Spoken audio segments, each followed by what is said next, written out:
My dear fellow citizens, let me begin by wishing Namaskar to all of you. Today, the world over, Christians are observing Easter. I extend my warmest greetings to everybody on the occasion of Easter. Some of my young friends must be busy with their examinations. Some of them must have gotten over with their examinations by now. For those of you who still have examinations, it must be a testing time with exams on the one hand and T20 Cricket World Cup on the other. I'm sure you're eagerly waiting for the match between India and Australia this evening. Some days ago, India won 2 fine matches against Pakistan and Bangladesh.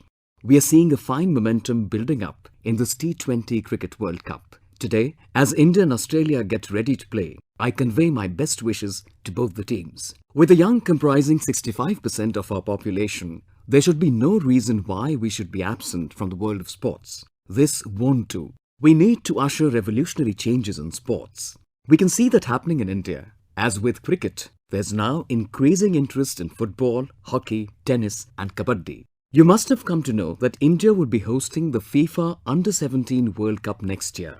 24 teams from all over the world are coming to play in our country. The Indian football team won the gold medal at the Asian Games in 1951 and 1962 and came fourth in the 1956 Olympics. Unfortunately, over the decades we've slipped from there to the lowest rungs. Today, our ranking in FIFA is so low that I feel reluctant even to mention it.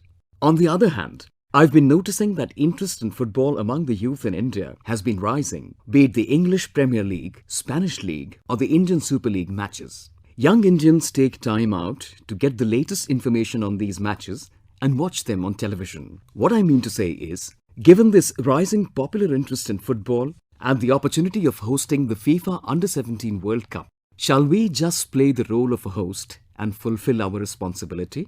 Or will we use the opportunity to our advantage to promote sports? We should create an atmosphere of football all around for this whole year. In schools, colleges, indeed all over India. Our youth, the children in our schools, should be drenched in sweat just playing football. If that happens, we shall have real fun playing the host. So, all of us should make the effort to ensure football reaches every village, street and alley. Between now and the FIFA Under-17 World Cup in 2017, we should infuse a spirit of enthusiasm in the youth. One advantage of playing the host for this event is that a whole lot of infrastructure will get created with addition of sports facilities.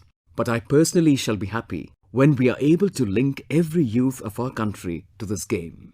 Friends, I would like to hear your views on how best to use the 2017 FIFA Under-17 World Cup to our advantage. How should this event be? What kind of programs should we organize the whole year to help the event gain momentum? How should it be publicized? What improvements do we need to make? How can we increase the interest of our youth in sports through the 2017 FIFA Under-17 World Cup? How can we introduce an element of competitiveness in governments, educational institutes and social organizations to associate with the game? We can see all this happening in relation to cricket.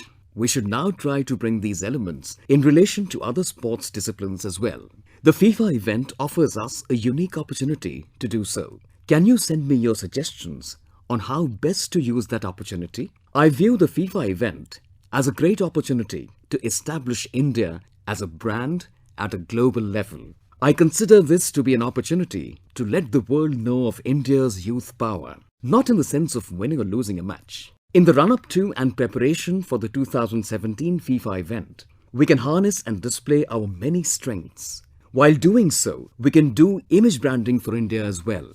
I look forward to your suggestions on the 2017 FIFA Under-17 World Cup, which you can send me through the Narendra Modi app.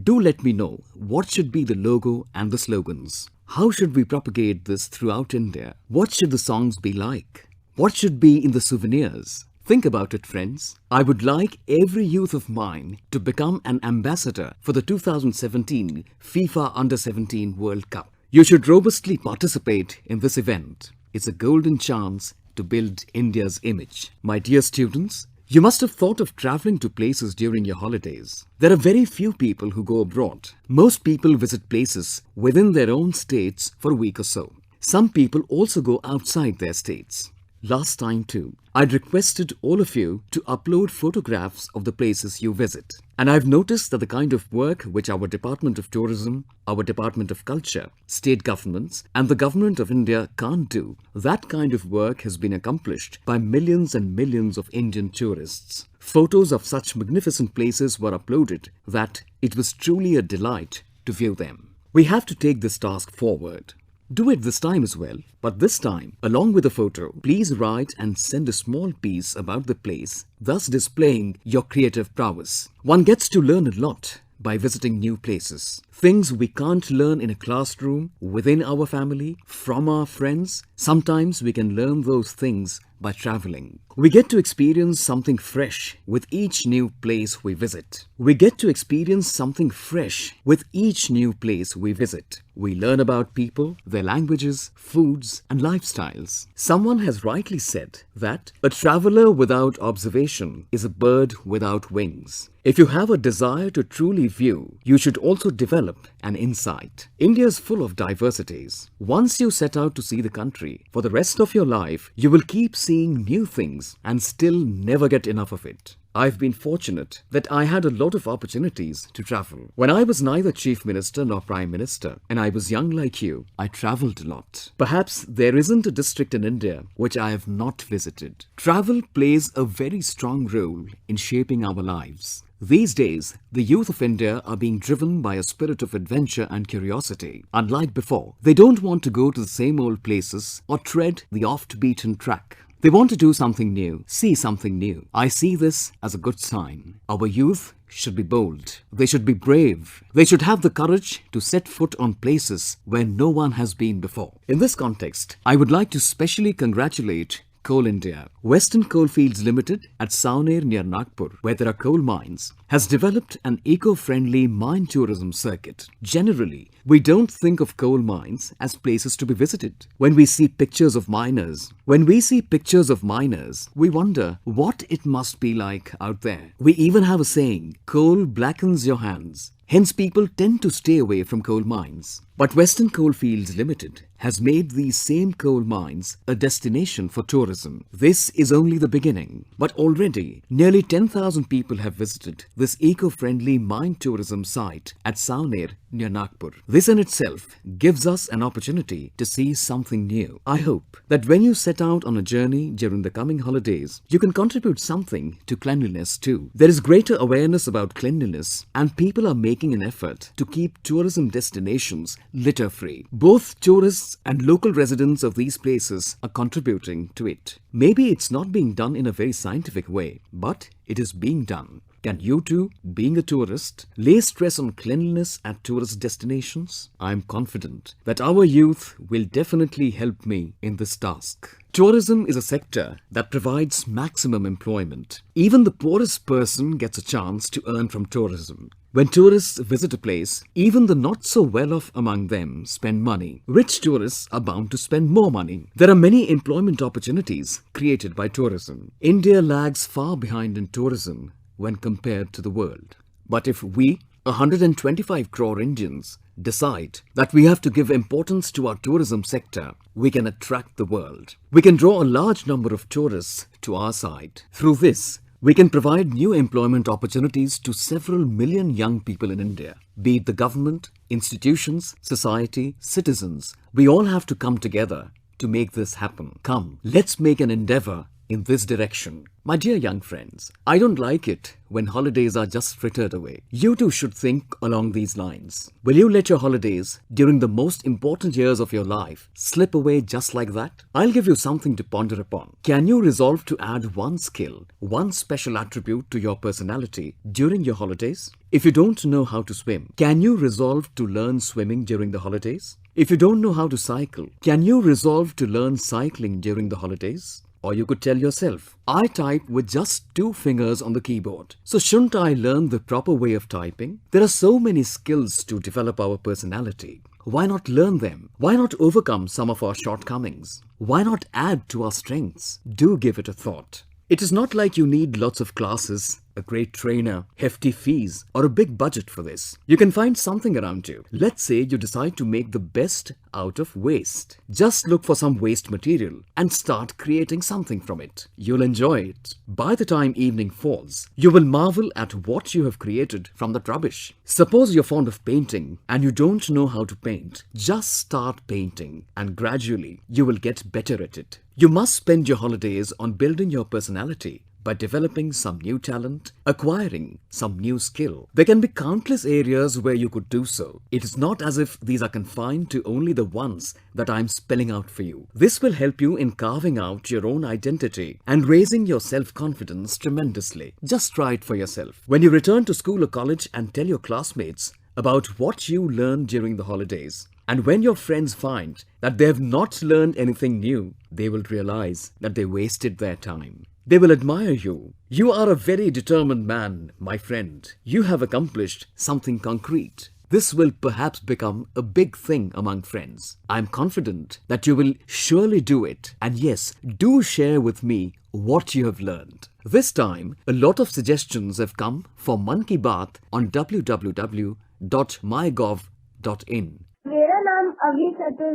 My name is Abhi Chaturvedi. Namaste, dear Prime Minister. You had said during the last summer holidays that even birds feel the summer heat, so we should fill a bowl with water and place it in the balcony or the terrace so that the birds can come to have water. I did this and enjoyed it, and in this way I made friends with a lot of birds. I request you to repeat this task in Mann Ki Baat. Thank you.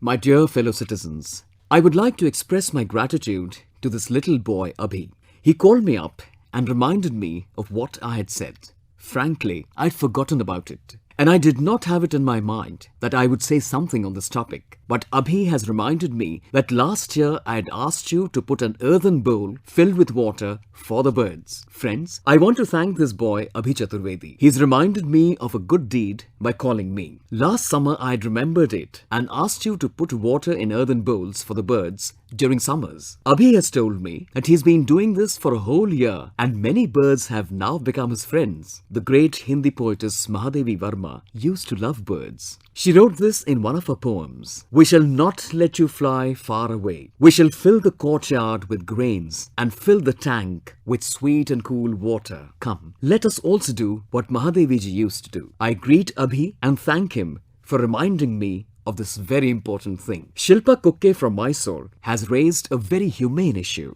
She says, milkmen, newspaper vendors, postmen come close to our homes. Sometimes utensil hawkers and cloth sellers too pass by our homes. Have we ever offered them some drinking water during the summer days? Have we ever given them water to drink? Shilpa, I am very grateful to you that you have articulated something so sensitive in so simple a manner.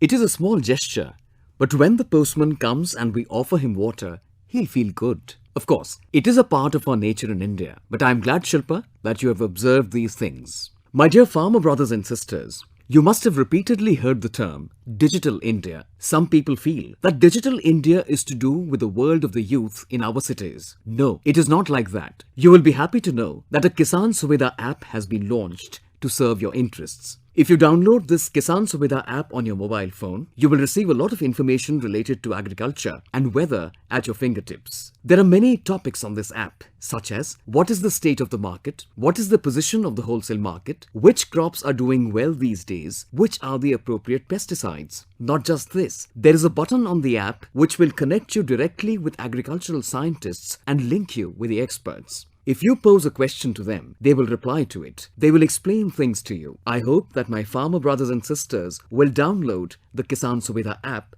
on their mobile phones. Why don't you have a look at this gift for you and give it a try to see if something in it is of use to you. If you feel it lacks in anything, then you can complain to me also. My dear farmer brothers and sisters, summer is holiday time for the rest of the people. But for you, it is the time to sweat it out even more. A farmer waits for the rains. Before that, he puts in his life and soul to get his field ready so that not even a single drop of rainwater goes waste. For farmers, the season just before the onset of farming is of utmost importance. We'll have to give a thought to what will happen if there's no water. Can we utilize this time to visit ponds, check the routes through which water flows into these ponds, and spot the places where garbage or something else blocks the water from flowing, because of which reservoirs get depleted? Can we not remove the blockage and clean the inlets so that more water gets collected? If we manage to save and collect more water during the first rainfall and fill up our ponds, rivers and streams, then even if the rains fail later, our losses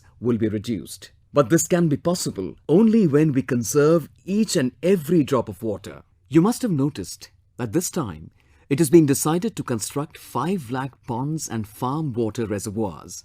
Under Manrega also, a stress has been given to create assets for water conservation. Every village should save water.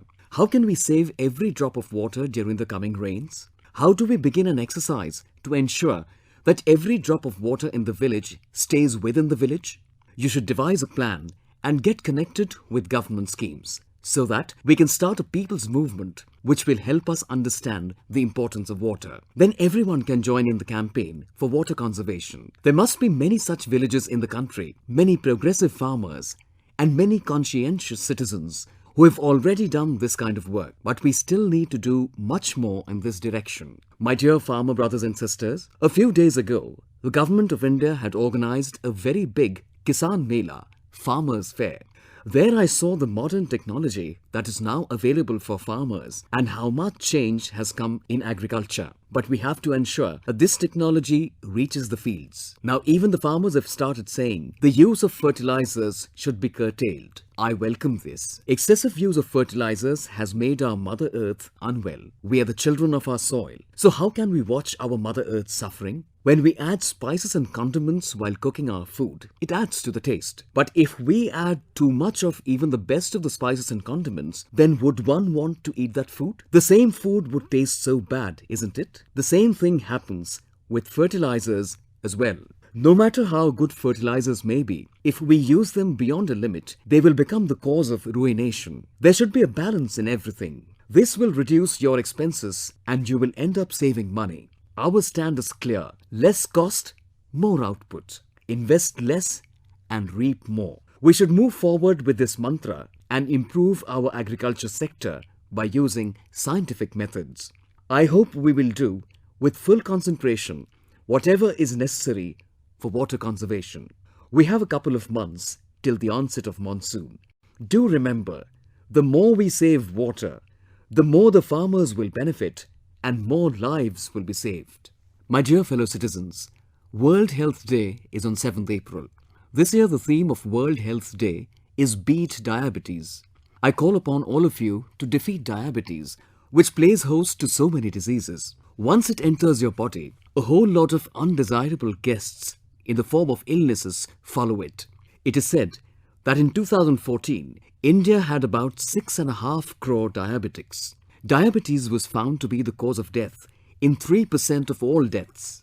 Diabetes is of 2 types, type 1 and type 2. Type 1 is hereditary. If the parents have it, so shall their child. Type 2 is due to your habits, age and obesity. The world is worried about diabetes and so it is being chosen as the theme for World Health Day on 7th April. We all know that our lifestyle is the biggest cause for diabetes. Physical labor is getting reduced. There is not a trace of sweat. There is just no walking around. Even if we play games, we play them online. Very little happens offline. Can we not, drawing inspiration from this year's World Health Day and its theme, do something to defeat diabetes in our personal life?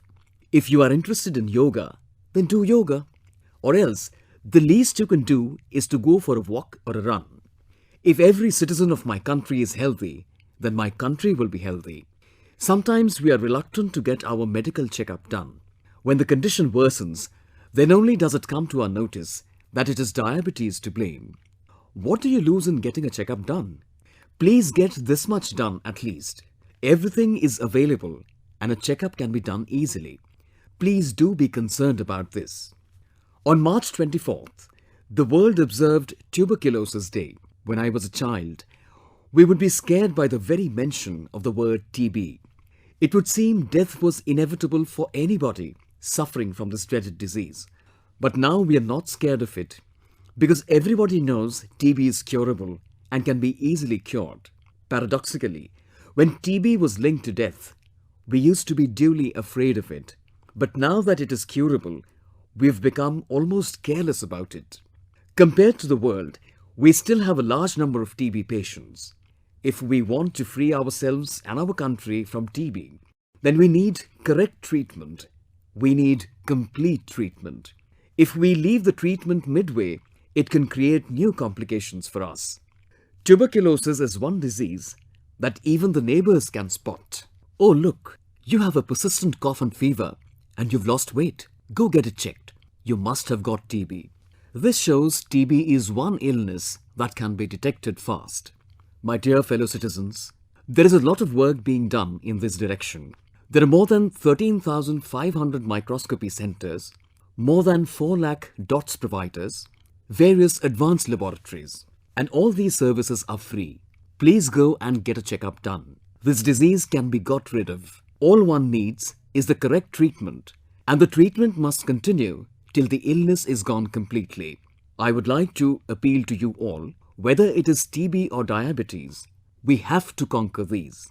We have to eradicate these diseases from India. But this cannot happen with just the efforts of the government or by doctors or medicines till you don't do something about it. So I call upon all of you today to defeat diabetes and free ourselves from tuberculosis. My dear fellow citizens, a number of important occasions are coming up in April, especially on the 14th of April, which happens to be the birth anniversary of Babasaheb Bhimrao Ambedkar.